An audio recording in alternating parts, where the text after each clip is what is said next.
afternoon, ladies and gentlemen. You have tuned into the Rebel News live stream panel discussion on this, a Friday, July 10th, 2026. I'm David Menzies, and my co-host from the left coast, that would be Drea Humphrey in Vancouver. How you doing there, Drea? I'm good. I used to say left coast, best coast, but don't know if I can say that. It doesn't roll off the tongue as easy. But happy to have you back because you've been really busy on many missions out there lately. Yeah, they say the summer months, people take off and it's slow. But I think here at Rebel News, Drea, you and I, all our colleagues, it never stops. It's like, I guess it's like having a post office job. The mail keeps coming no matter how much you deliver it. Well, maybe not so much these days, but that's a story for a different time. It might explain why it's a multi-billion-dollar dud these days. And Drea, before we get into the nitty-gritty of what we're doing here, our special guest from the nation's capital, Ottawa, that would be Élie Cantin-Nantel. And welcome, Élie. And you're getting around. We're going to talk about one of your recent findings out in Calgary regarding the Calgary Stampede, but it had nothing to do with bull riding or calf roping, sort of more of the ominous situation on the streets of Calgary. But thank you so much, my friend, for joining us again. It's always a pleasure to join my friends over at Rebel News. Great. Thank you, sir. So, Drea, can you kindly tell our audience how they can get involved with the show in terms of sending in a chat that we will read on air? Absolutely. So it's a Rebel Roundtable. That's why you've met our lovely guest, Élie, who we've had before. Always great commentary. But you know who else gives good commentary? It's you guys. We make you part of the show too. You can weigh in. A lot of people break the news, and you can support our journalism while you do. So if you're watching on YouTube, you can leave what's called a super chat. Leave us a comment that you want to be incorporated in the show, and then we read that out. It's one of my favorite parts, and you can talk to our panel guests too. If you're watching after YouTube and you're like, I really enjoyed this or am enjoying this, and you wanted to leave a little donation, you can leave a super thanks. And then if you're watching on Rumble, I always like to give them credit where credit is due and remind everybody that they did not censor us during lockdowns like YouTube. So if you are supporting and watching over there at Rumble, you can leave us a Rumble rant and join the show in the same way. Thank you so much, Drea. And let's get to Élie's video, I believe, in which he went to the greatest show on earth. And, well, what was on the periphery of the greatest show on earth wasn't much to boast about. Why don't we roll that right now? We're here in downtown Calgary, and it's the Calgary Stampede right now. It's the greatest outdoor show on earth. And yet, as I've walked around this city, it is filled with drugs, disorder, homelessness. I have never seen it this bad. I've been coming to Calgary and Calgary Stampede for years. A quick example, I was coming out of an event, and this was in a nice part of Calgary. And as soon as I leave the club where the event was in broad daylight, there were people with crack pipes. And that's just insane. The event generates almost $1 billion. It's a very big event. Carney and his ideologues, they seem okay with this. So I think this is all very disappointing. And I really hope that something will change next year because people are coming from all over the world to Calgary for the Stampede. And they're seeing the problems of Canada. Wow. And Élie, I'll get to you first. And I know probably Drea's thinking, you think that's bad? Come to East Hastings Street, unfortunately. But you know what, Élie, in that vein, I think the saddest thing about what you uncovered is when we do these kind of stories, the homelessness, the drug use out on the streets, and the most recent one, our colleagues Lincoln and Maurizio went to Hamilton. It's absolutely That was excellent, shocking. by the way. I watched the whole thing. It was really well done. I agree. And here's what the point I was about to make. If you read the comment section, and they're not exaggerating, you'll hear things like, Oh, you think that's bad? Come to, Kitchener. Come to Barrie. Come to fill in the blank. I am saying, Élie, in my travels across our once great Dominion, small towns, big cities, this is the new normal. How did we get here? Yes, this is a national crisis. So this year I've been to Calgary, Edmonton, Winnipeg, Vancouver. I've been to Niagara Falls, St. Catharines, Toronto. Obviously, I live in Ottawa. I've been to Montreal. It's the same scene everywhere. This country is in a state of decline. The reason why I filmed this in Calgary and what I found so shocking is the Calgary Stampede is now the biggest outdoor show on earth. It's an international event. You have over 1 million people who attend the Stampede every year. And Calgary is supposed to be a conservative city in a conservative province. The mayor previously associated himself with conservatism. And of course, you have Danielle Smith, who's a conservative.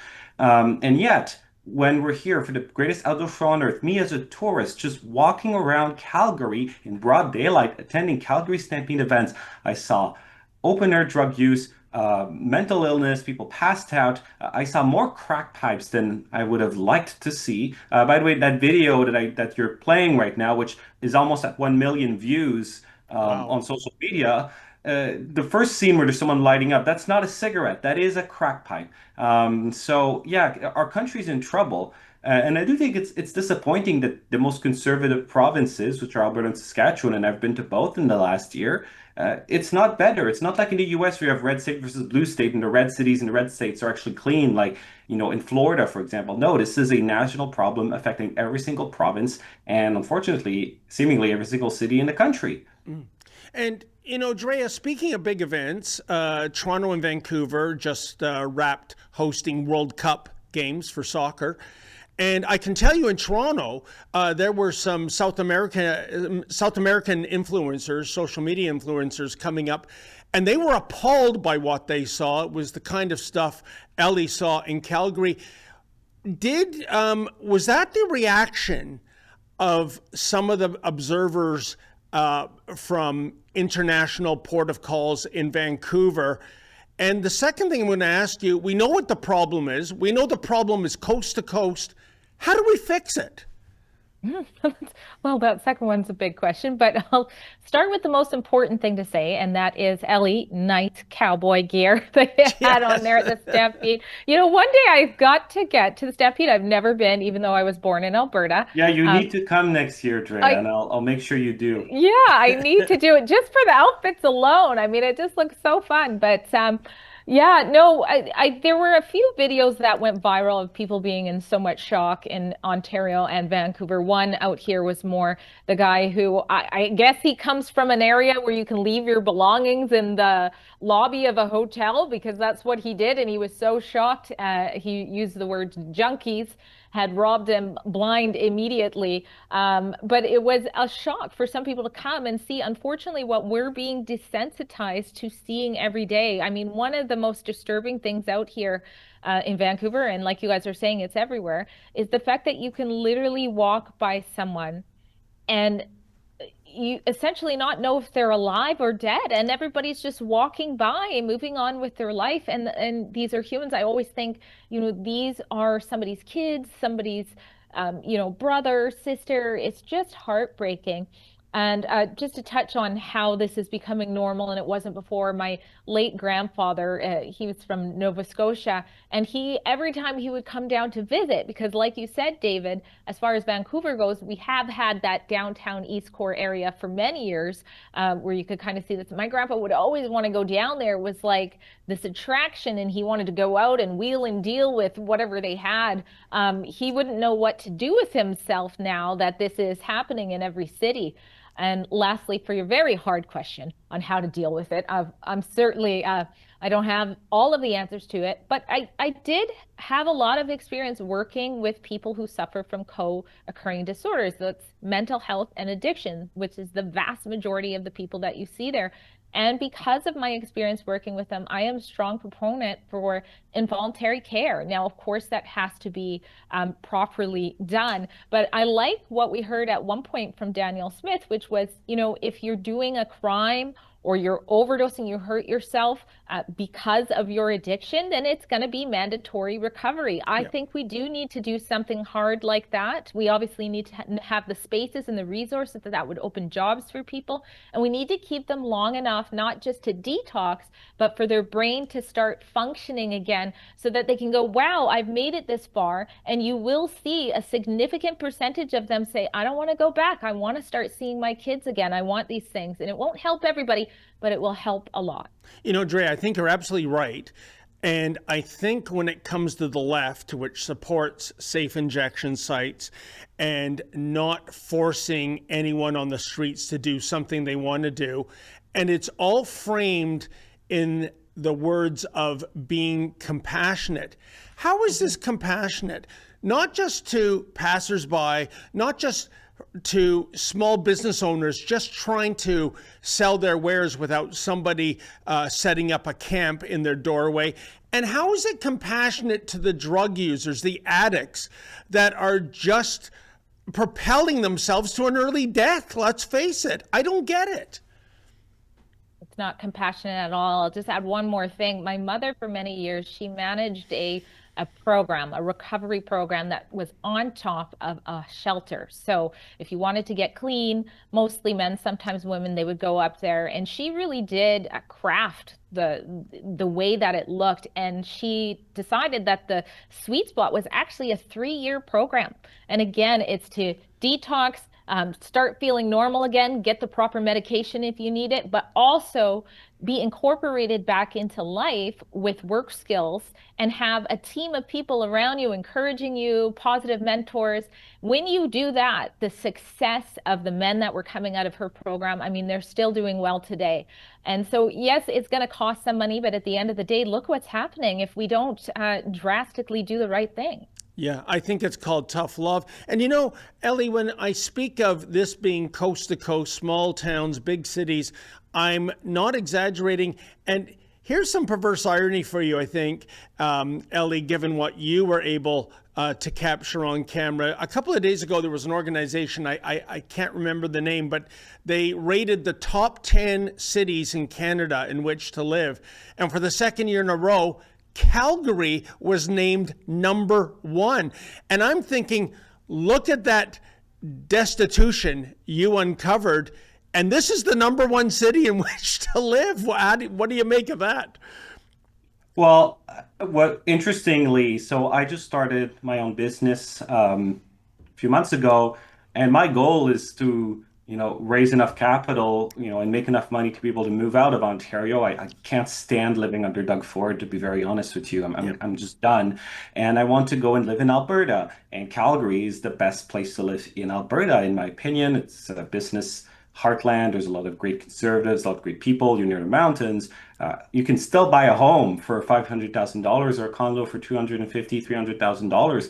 But going there this weekend, it is not pleasant, because for me, I'm a Quebecer. There's another option. It's called Quebec City. Quebec City is like one of the most homogenous French speaking cities, and it's the capital of Quebec, and the Quebecers actually take care of their capital. Caveat, I haven't been since 2023, so it may have changed. But last time I was in Quebec City, I didn't see a single homeless person, a single drug addict, while other cities in Canada were dealing with this problem. So, to that study, Calgary is better than Toronto, is better than Vancouver, is better than Montreal, is certainly better than Ottawa. But Canada still has a lot of problems. And what I would like to see, and I know Danielle Smith agrees that what's going on is unacceptable, is I would like to see some tough action. I would actually like to say, okay, yeah, we're going to start rounding up people and putting them into involuntary care. That's the only way you're going to fix this problem. Leaving people on the street and because the left, remember, they believe in destigmatizing drug use. So they actually think drug use is okay. They actually want to legalize all drugs. That's what they try to do in BC with David Eby and Bonnie Henry. So the left is okay with what's going on. They think it's capitalism's fault, and until we adopt their policies, it will continue. Whereas we believe, no, It is not okay. It's not like this in Japan. It's not like this in El Salvador. It's not like this in Saudi Arabia, Dubai. It's not like this in Europe, in all of these European socialist countries. Yeah. So why should we tolerate it in Canada? And I think we have to stop tolerating it. We have to stop being so desensitized. This is why I take photos. Everyone walks by this every day, doesn't think of taking a photo and saying this is outrageous. I'm doing it. This is outrageous. Yeah. Well, it's well established. We have a drug use problem in Canada, a homelessness problem, and I'm going to go over to another story that we have on the list, guys, because this is very much a growing problem. And unfortunately, I predict it's going to get much worse in the years ahead. And I hope I'm proven wrong. I really do. But the Globe and Mail has a story about trucking companies deemed unsafe that are permitting temporary foreign workers. And this is in regard to a company that was linked to a recent fatal collision in Manitoba that got the rubber stamp to hire migrants. You know, and we all remember the Humboldt Broncos tragedy. And I can tell you, Drea and Élie, Lincoln J and I have an expose coming out. It's basically in the area of Caledon, which is the epicenter, Vaughan and Brampton, Ontario, where this is an epidemic. Illegal trucking is running wild, and we are talking about unsafe rigs being driven by ill-trained drivers, illegal truck yards setting up, stacking sea cans 6 high. It looks like a drive-in movie screen from a distance. Environmental degradation because they dump their used motor oil and transmission fluid into clean water, and they're getting away with it. There is no political will to shut them down. Élie, let me ask you this. I know where I live. If I were to do a curb cut on my driveway to allow 6 inches of more space to drive into it, and by law found out I didn't get the requisite permit, the city would come down on me like a ton of bricks. Why are we turning a blind eye and a deaf ear? And when I say we, I mean all levels of government, municipal, provincial, and federal. Why are we not getting serious about a public safety hazard? So this may not be very politically correct to say, but I'll say it anyways. Import the third world, get the third world. So what we've done is we've allowed people, and I actually did a video on this too a few months ago, and it got 40,000 views with Jamie Sarkanak for the National Post. So you have these people, they're coming in primarily from India. They're not trained to drive trucks. They're TFWs, they're LMIAs. They're doing, like, I'm trying to find the English word, but like they're driving with, I have a friend who's a police officer, and he pulls over one of these Indian unqualified truckers at least once a day. And he says, like, they're driving with sandals, they're on their phones, you know, their equipment, their truck is not well maintained. It's basically a rolling death. Like it's dangerous. Why are we doing anything about it? Because he will often report this to the border services, because sometimes they're actually not even in the country legally and they don't do anything about it. Why don't we talk more about this? Is because we are afraid to be called racist. Yep. This is always what happens. So there's a lot of examples in Canada, the UK, other countries of people from migrant background behaving badly, and rather than treat them the same as everyone else, right? The non-racist thing to do would be to treat these people like we would treat everybody else. Instead, we give special treatment out of fear of being called racist. And what that does at the end of the day is it only makes things worse, because then society starts to notice the problem, and society starts to notice that we're treating these people differently. And that does not promote racial harmony. So the fact that we have these unqualified foreign truckers still on the road today is appalling. And I look forward to seeing your expose, David. Well, thank you, Élie. And, Drea, I think Élie is right. We can't avoid the elephant in the room. I'm sorry. I think our job as journalists, it's to be like the umpire behind home plate. We call balls and strikes, and that's all that counts is the truth. And when I was in Caledon at the intersection of Highway 50 and Mayfield Road at afternoon rush hour, and what a shite show that was.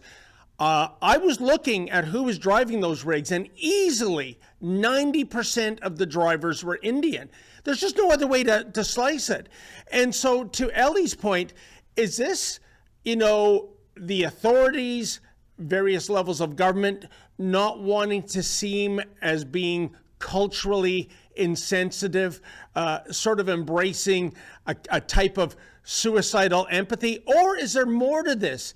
Is this about a lot of these people, the politicians have recognized as a growing demographic and a voting bloc that does come out and vote, and maybe we pander to these folks because we don't want to be branded as racist and lose those votes? What say you?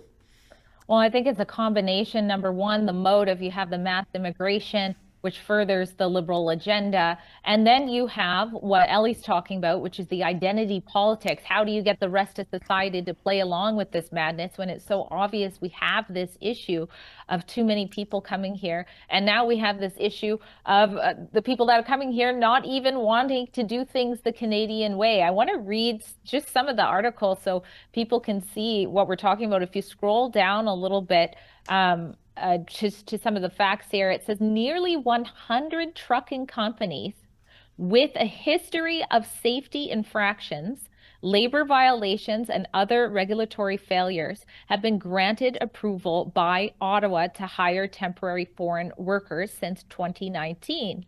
So first of all, my first thing is, wait a minute, there's 100 trucking companies with a history of safety infractions, and they're being rewarded, probably getting incentives to collect more people, more family members who are probably going to break the rules. It says the compliance issues range from flunking safety audits to concerns over forged documents. In some cases, companies were approved by Employment and Social Development Canada to use the migrant labor program despite failing to comply with wage theft orders issued by the same ministry. This is absurd, especially in Canada, as we'll be reminded of in your expose coming up, but especially in Canada, where we've had the Humboldt tragedy. We've seen how horrific this can be if there's negligence on the road, and we lost all that youth life. And again, to just talk about what Ellie's talking about, I will, point out MLA Harman Bangu has put out a tweet about this. He's an Indo-Canadian, not that it should matter. All Canadians should be able to weigh into this. But, we're seeing that even someone like him is calling it out, saying that for years he's been trying to warn the public that the temporary foreign worker program is being abused in the trucking industry. And he himself is from the trucking industry before he was elected. Now he talks about the same investigation, and he says this program has become a tool to suppress wages, exploit vulnerable workers, and allow bad employees to keep on operating. Indeed. And isn't it despicable, Élie? People would say, what does it have to do to move the needle? Somebody getting killed? Well, been there, done that, I'm afraid. We have Humboldt, that already we have happened. the situation. And there are people who want the guy to stay in Canada, despite, Yeah. Let's make him a Canadian citizen. Oh, I know. I will say, I don't know if you had something else you wanted to ask me, David, but I do have some more to say on this. Yeah, no, very quickly. The reason why we went out to Caledon is that these ladies formed a concerned citizen group about what's going on. Why? Well, 2 years ago, a 23-year-old lady was killed at an intersection. It was a 4-vehicle collision. The person that caused the accident, I shouldn't even call it an accident, I'll call it an incident, was a truck driver, an asylum seeker from India. He blew through a red light that had been red for 10 seconds and caused this. I can tell you earlier this year, he went to trial. He got 55 days and a $1,000 fine. Meanwhile, a 23-year-old woman paid with her life. I like to call it a joke, but I don't know where the punchline is, Élie. This country's broken. There's no other way to put this, and I don't like being hyperbolic, but I mean, what have we talked about so far in this live stream, and what did we talk about it when I was on 2 weeks ago? Mass drug use, a justice system that gives away little sense. I mean, the justice system wants to Mary Leach 7 years in jail, and they want to give this Indian truck driver 55 days in jail. I mean, the justice system has given other Indian nationals like little sentences for sexual crimes because, oh, God forbid, we deport these people. We want to make these people Canadians and include them in our society. Are you kidding me? This is insulting. It's also insulting to immigrants because there are a lot of people who come to Canada wanting to integrate. There's a lot of Indians who come into Canada wanting to integrate. The trucking industry has had a large Indian percentage for a long time before the whole TFW LMIA situation. They were out at the convoy. I remember that very well. In fact, there's Mocha Burzajan, who used to work here at Rebel News. He interviewed a Canadian-born Sikh driver who is blowing the alarm on these LMIAs and TFWs. But this is a broken country. Why are we not throwing the whole books? And what that does is it sends a message. Oh, we're going to let you smoke fentanyl. We're going to let you drive a truck recklessly. We're going to let you run a dodgy company. We're going to let you steal cars. We're going to let you shoplift again and again and again, where we have billions of dollars that are taken every year from the economy in shoplifting. This just doesn't end, and it will only end when we start throwing all the books. But we're not throwing all the books because we have become a woke country that is more concerned about being called racist than about solving the problems that affect all Canadians and put all Canadians, regardless of where they're born, their background, at risk of, in this case, death. And Drea, one last point I want to make about this, and in a way it's personal because Tamara Leach is now a member of our team here at Rebel News. You know, what I found from this Concerned Citizens group about the lack of enforcing the laws. You have the municipality saying, well, it's a provincial matter. You have the province saying it's a federal matter. You have the federal government going, no, it's a municipal and provincial matter. It's like a Ferris wheel at the midway going round and round. And basically the Fed's going, well, what can we do? What can you do? In 2022, you invoke the Emergencies Act and you shut down brutally a peaceful protest by truckers who weren't hurting anyone. On the contrary, crime in Ottawa, I understand, went down while they were having their demonstration. How do you justify, or how do you make sense, I guess, Drea, of this grotesque double standard? You know, there was a moment during the last live that I did with Tamara Leach, and I literally just felt so bad that I apologize, like on behalf of Canada, because like Élie's saying here with that comparison, 55 days for killing this young woman. And I believe that's the amount of time pretty much within a few days that Tamara Leach actually has spent in jail. When you think about that, I mean, it's horrific. And the reason why I paused during that live stream is because we were covering crime and soft sentences. And I think it was like 3 different times. And she was like, oh, like, for example, one guy got off on bail. Well, she didn't get off on bail. It was like, I was just like, this is ridiculous. So it's a hard pill to swallow. And I'm a strong believer that it's always going to be when the silent majority gets their voice. I think we're seeing more and more of that. People are tired with all of the things, all of the woke policy that is ruining our country, and they're starting to get emboldened to speak. But just quicken that up, guys. Just silent majority, just use your voices, and you're going to start to see change. 100%, Dre. And silly me, I used to think public safety trumped everything. Well, not really. Élie, I know we only have you for the first half of the show, and we're coming up to the halfway mark. So let's quickly, still on the trucker story. Well, here's one I call good news, bad news. It was a Brampton truck driver found guilty of smuggling $7.5 million worth of drugs via the Blue Water Bridge. That's in Sarnia, I believe. Well, no 55 days there. A nice, solid 15-year sentence for Mr. Singh. That's the good news. The bad news, well, he was out on bail, folks, and you know what? He has vanished into thin air. Élie, I mean, this is, it's not only the political class that is contributing to this mess, it is also the judicial system. Even when we get a good judge giving an appropriate sentence, 15 years. That's pretty big in Canada. And yet somehow this guy gets out on bail, and shockers, we think he might have got on the midnight flight back to India. This is disgraceful. It is. Again, how are we supposed to expect that people are going to follow the law if this is what the justice system looks like? If you're a criminal, this is great. You know you're going to get away with a slap on the wrist. The reward is greater than the risk. So I maintain my position.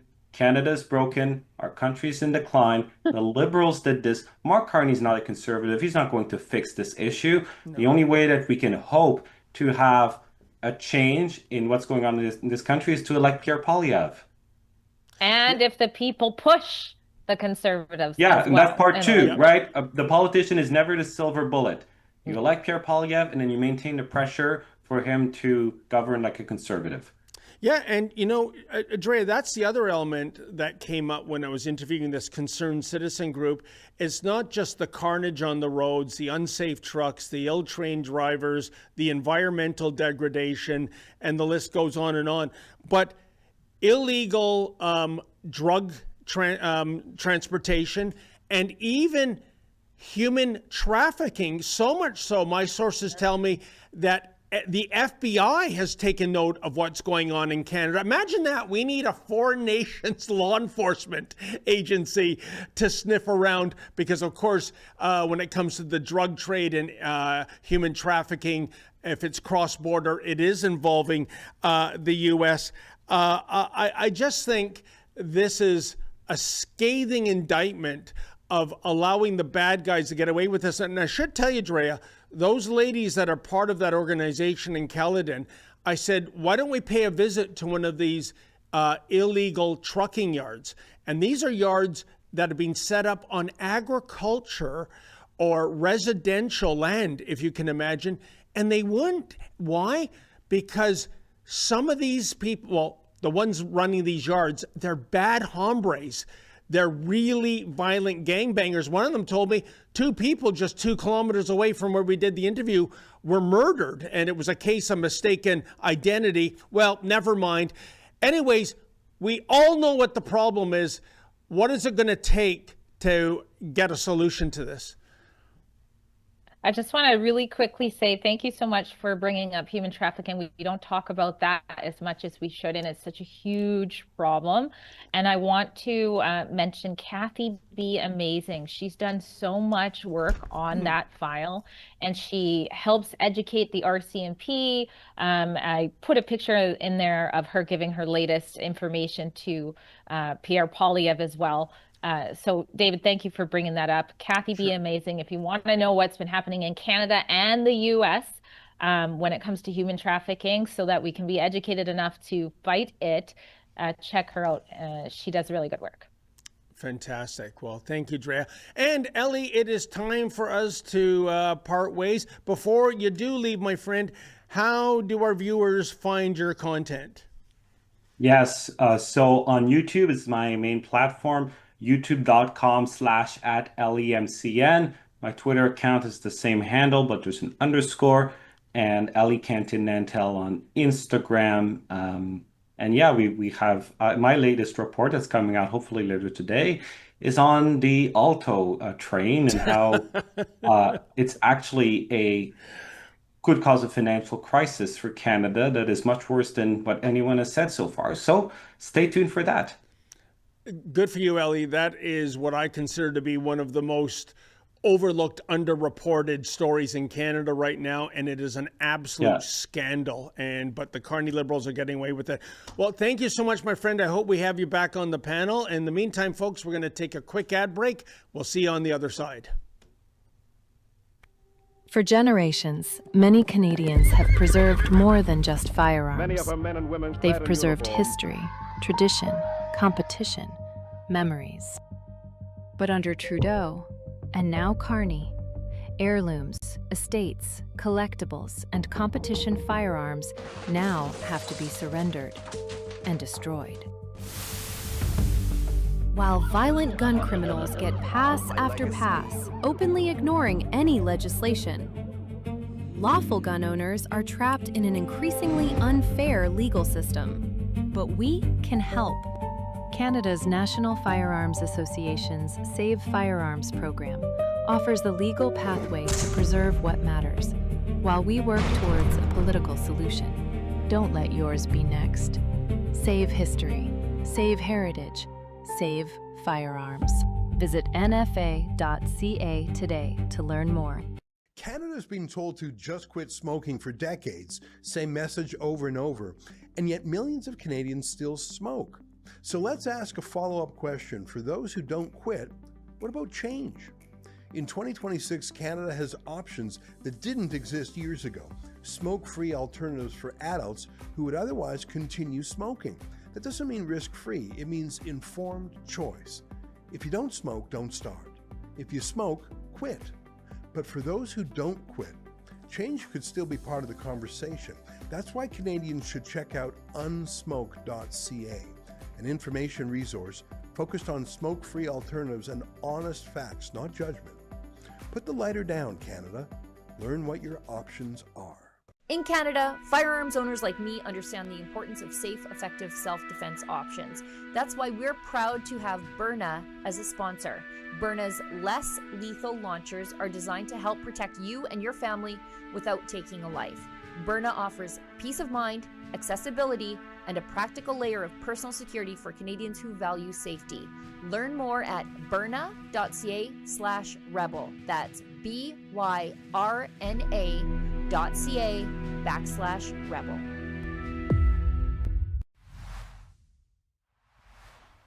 I really got to check out that Byrna weapon. I want Drea. one. You know, I mean, I don't have a PAL, and but I do have an assault rifle at home, and that is spelled A and then the word salt, S-L-T. It's this plastic device. You put salt in it, and you shoot the flies and the wasps out of the air. It's quite fun, actually. I wonder how soon that'll be on the restricted and prohibited gun list. But the Byrna is a little more serious. That's for the human bugs out there, which are growing in number, it would seem. But you know. Drea, and this is a story in your neck of the woods, so I definitely want to hear your take to it. Here's a line, I couldn't have said it better myself, from Carrie Lynn Findell, and it's this, quote, "It's not a tanker ban, it's an NDP economic blockade. Foreign ships still sail freely along BC's northern coast. The only thing being blocked is our prosperity while doing absolutely nothing to protect the environment," end quote. Yeah, I think Ms. Findlay nails it with that. I think it's our colossal tragedy with our descent into poverty by every benchmark, Drea, unemployment, the cost of living, inflation, the cost of gasoline, etc., that we sit on so much economic wealth, trillions and trillions of dollars, and we can't bring it to market. What is going on in BC that they want an NDP economic blockade? Who does that help? Yeah, that phrasing, NDP blockade, was perfect. Kudos to her. I don't know how nobody else came up with it beforehand. There's so much wrong with what's happening there. I mean, the fact that on the opposite side you have, oh, sorry. Someone came to my house. It distracted me. I think it's my eldest child. Sorry about that. But, you know, it's okay to do it over here, mind you, with no spills happening, but it's not okay to do it over here. And the area that's being blocked is deep and it's closest to Asia. We could have so much going on for ourselves if we open that up. And here we have the NDP government doing a blockade on our economic success. What is the Conservative Party's approach to this issue if elected and they form the government in British Columbia, Drea? Does this go by the wayside? Well, yes, and no, in the sense that, yes, of course, that is what they want to do. That's what they talk about doing. However, then we have the issue that pops up all the time here in British Columbia, which is the First Nations. So you're going to see different First Nation groups, not all First Nation groups, probably take the government to court and start saying, no, we don't approve this. And in fact, if I'm quick enough, I think Miss Finley's newest post, she's kind of on a roll here.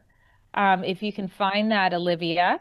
If not, I could share it with you. She actually it's kind of breaking news a little bit. I noticed when I just sat down here.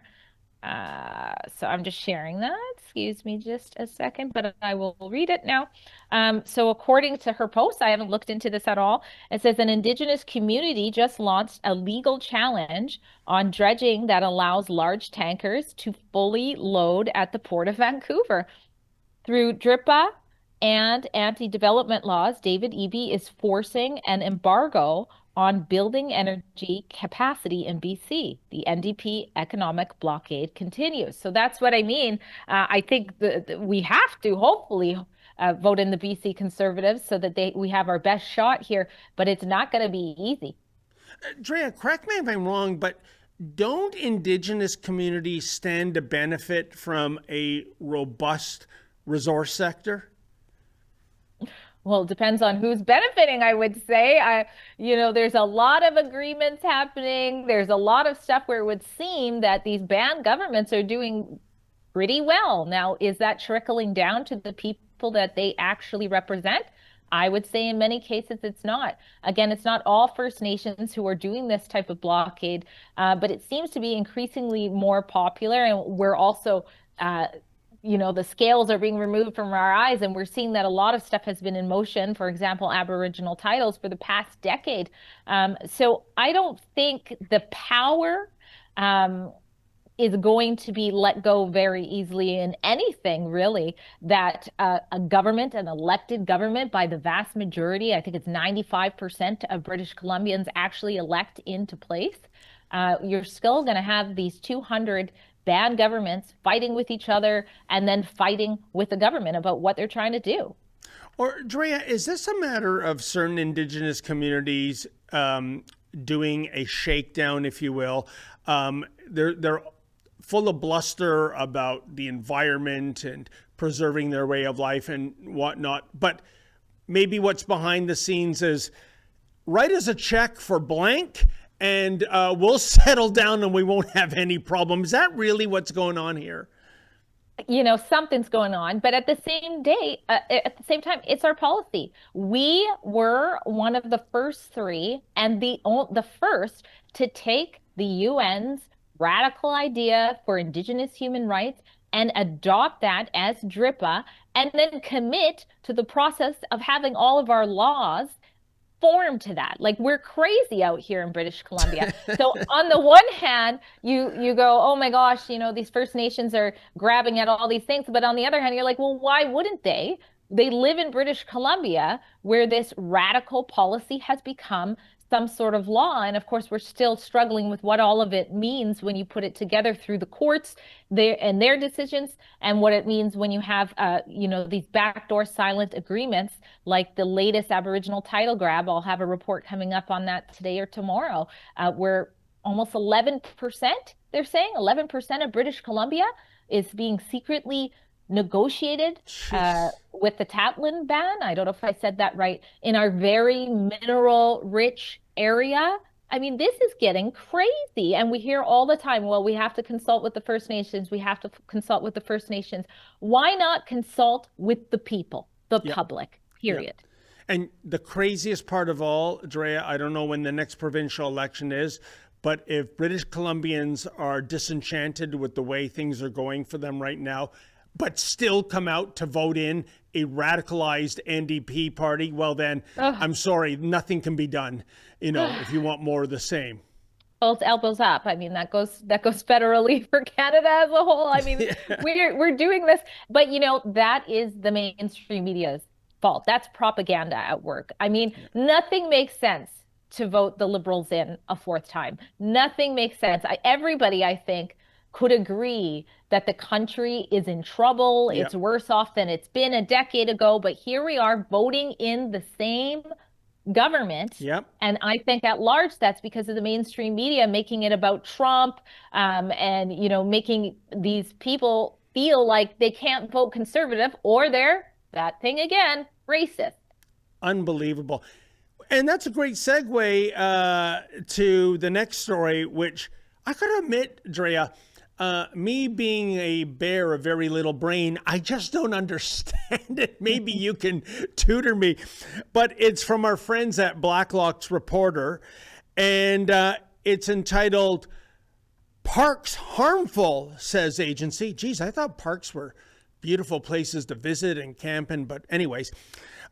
Parks Canada, in an internal report, calls the creation of national parks culturally harmful and a colonial injustice. Management now acknowledges this harmful historical legacy, said the newly disclosed report, withheld from the public for 2 years. All right, two things, Rhea. I thought some of the most beautiful natural real estate in our Dominion are national parks, from coast to coast. Secondly, here's what I can't understand. Parks Canada is saying that national parks in Canada are culturally harmful and a colonial injustice. Aren't they basically arguing for the end of their existence as Parks Canada? Oh, Parks Canada is like the worst. We've been seeing, I mean, they are so driven by radical ideology across the country. One recent example is, you know, the banning of Christian performer Sean Foyt by Parks Canada. But yeah, so this doesn't surprise me. But those words, what is it? Culturally harmful. The park, the beautiful outdoors. I mean, that doesn't even seem to align with the Indigenous culture, that embraces the nature and you know, talks about its usefulness for the people, its beauty and respecting it. Now it's harmful. How is this even possible? I was at a park. Oh my gosh, I can't remember the exact area at Hope. Around Hope. I was at this park. It was a beautiful park. It was owned by the First Nation, but you could go in there, and the first thing, you have this cool park for a playground for kids to play at, and the first thing you see is this massive sign. I should put it up on X. It's this massive sign scaring the crap out of the kids about the narrative of residential school. Like, you have to read it to get to the playground. Of course, a lot of them aren't reading, but I'm just like, they're ruining the parks now. So what is the end goal of these wokesters at Parks Canada? Did they want to give up ownership of the parks to the Indigenous and just have them as huge reserves in Canada? Is that what they're saying with all this talk about cultural harm and a colonial injustice?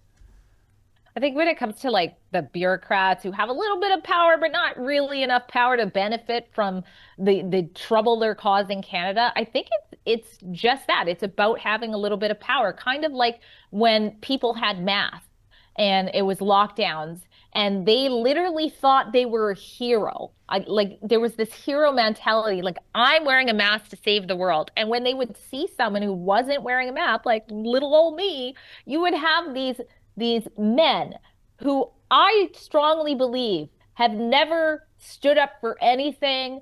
You know, they would never come out to bat, to fight for someone if there was a reason to do it. They're cowards. But you had them screaming at me in front of my kids because they got this little bit of power with this little hero mentality, and they're going to take you down. So I think what's happening is there is this clear, especially in British Columbia, where the public is saying enough is enough with what I call reconciliation overreach.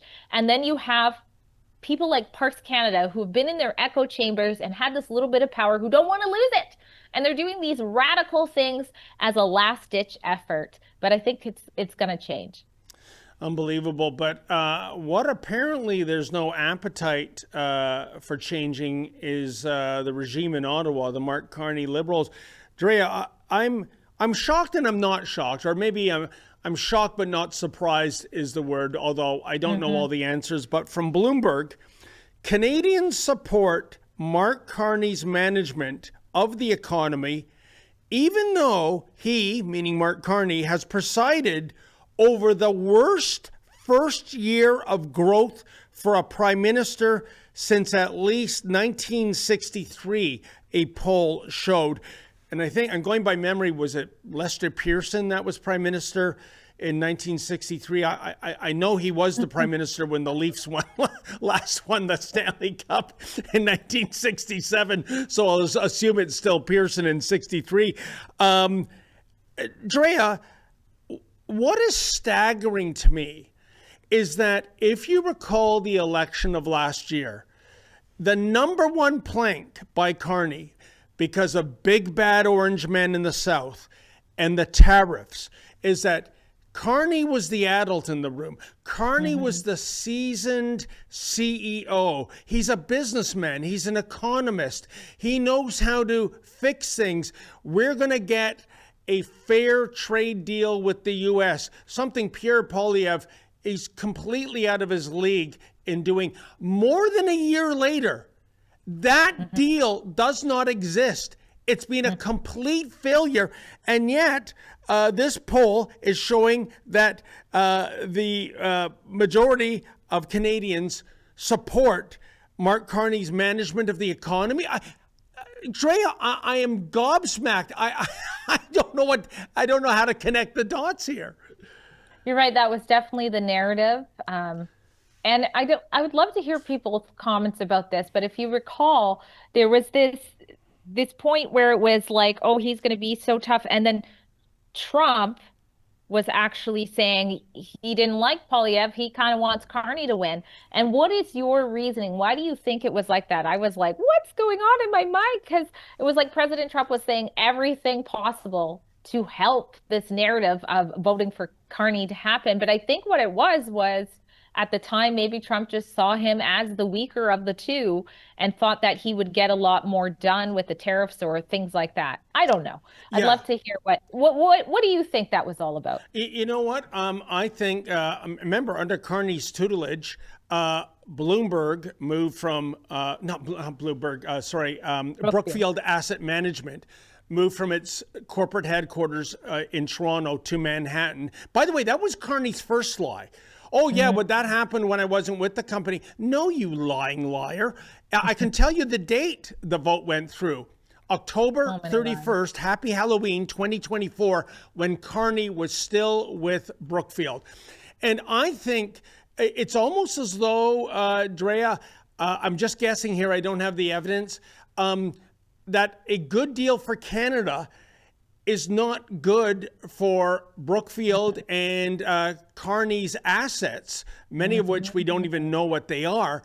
I think that's really behind this. It's all about money. Carney's a multimillionaire. I think when he leaves office, he's going to be a billionaire. I truly believe that. And there's no other way to say it. And I want to say one other thing, Drea. This excuse by the Carneyites, if I can call it, well, give him some slack. Donald Trump is so unpredictable. He never knew what he was getting into. Excuse me, we had 4 years of Donald Trump between 2016 and 2020, correct? In which we knew all about Donald Trump and how he governs. So I'm saying, Drea, that excuse is bogus.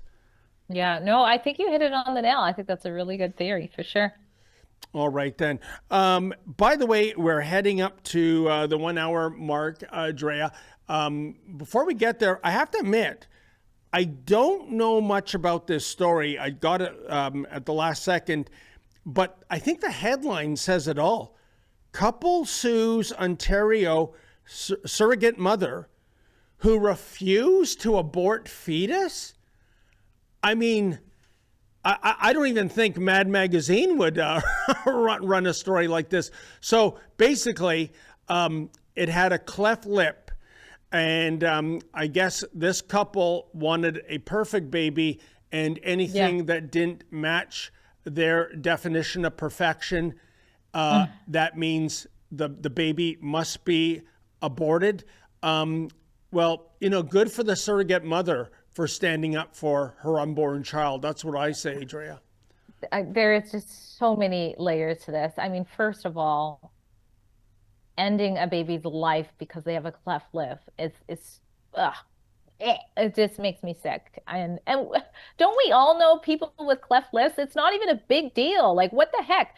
But I think the irony here is most likely, I'm gonna guess, this couple that's like, cleft lip, let's kill the baby.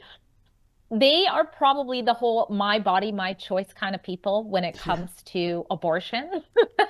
Well, you got some of your own medicine here because it's her body and she's saying, I'm keeping the baby. So tough luck. So I think there's a bit of irony there. And yes, kudos to the surrogate mother for keeping the baby. My gosh. But what a complicated situation though, because it's kind of not all her baby. That's crazy. Well, Drea, two things. One, to your point, a cleft lip can be repaired via surgery. Right. 100%. We've come a long way. Yeah.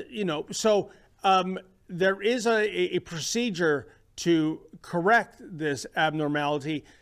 The second thing, this is the important thing, and really with the way the courts are these days, Drea, it's anyone's guess. Does this couple have a snowball's chance in hell of successfully suing an Ontario mother who didn't want to kill her child through an abortion? What say you? Well, normally I would be like, no, but this is Canada. So yeah, I don't know. We're going to have to watch this case closely because stranger things have happened. So. Yeah. I'm going to follow that trial because I think this is very important. And if they're successful, we have reached a new benchmark in terms of how low you can go, I should say. But before we sign off, Drea, do we have any super chats today?